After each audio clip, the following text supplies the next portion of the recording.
Sometimes we spend so much time running forward, we forget where we began.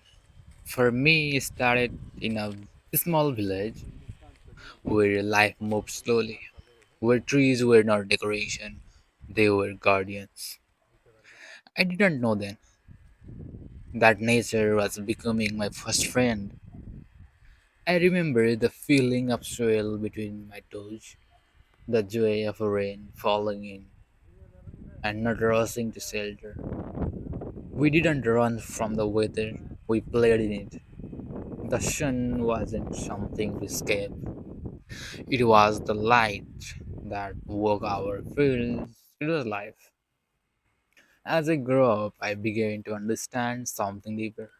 Nature was not just beauty, it was language. A language that doesn't use words, a way of understanding without speaking. The silence of a tree, the movements of the clouds, the rhythm of the river, it all spoke to me. In nature, I never felt judged. I never felt small. Even though the mountains towered above me, I felt a part of it all, as if I belonged. And that's what real friendship feels like. You don't need to explain yourself, you just exist together. The seasons taught me lessons I never learned in school. Spring, how to begin again, even after death. Summer, how to grow with purpose and joy. Autumn, how to let go gracefully. And winter, how to rest and reflect. Each cycle of nature mirrors something within me. There's a tree in my village I have known since childhood. I go there when I'm lost, when I need clarity, when the world feels too loud. It needs says a word, but somehow I always leave feeling heard. That's friendship. You can see nature is honest. It gives you what you give.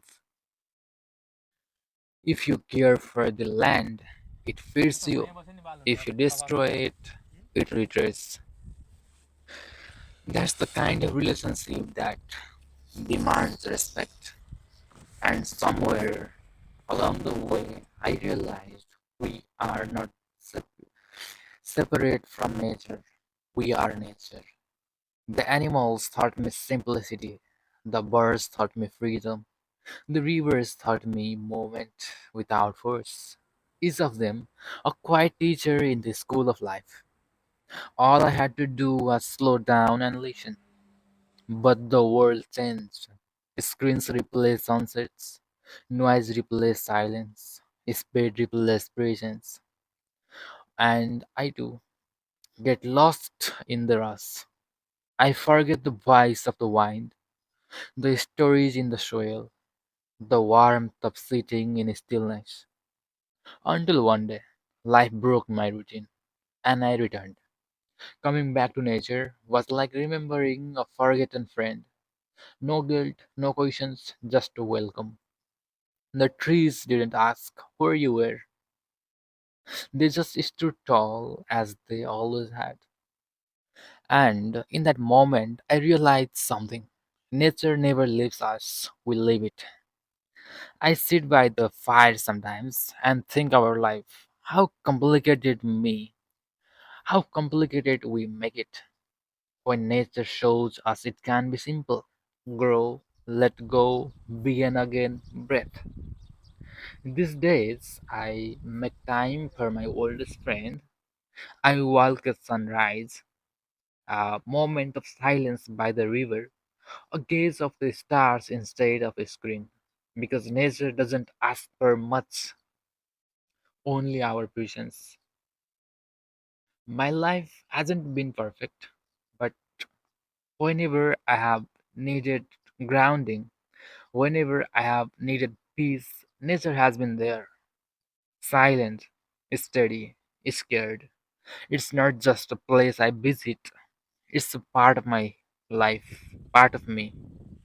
A friend that doesn't just heal my body, but restores my soul. If you ever feel lost, tired, disconnected, step outside. Sit with a tree, watch the sky, breathe with the wind. Because sometimes the answers you seek aren't waiting in words, they are waiting in the silence of nature. Thank you for sharing the journey. May you always stay close to nature and to yourself. And this is RJ Sandeep, and I will see you in next one.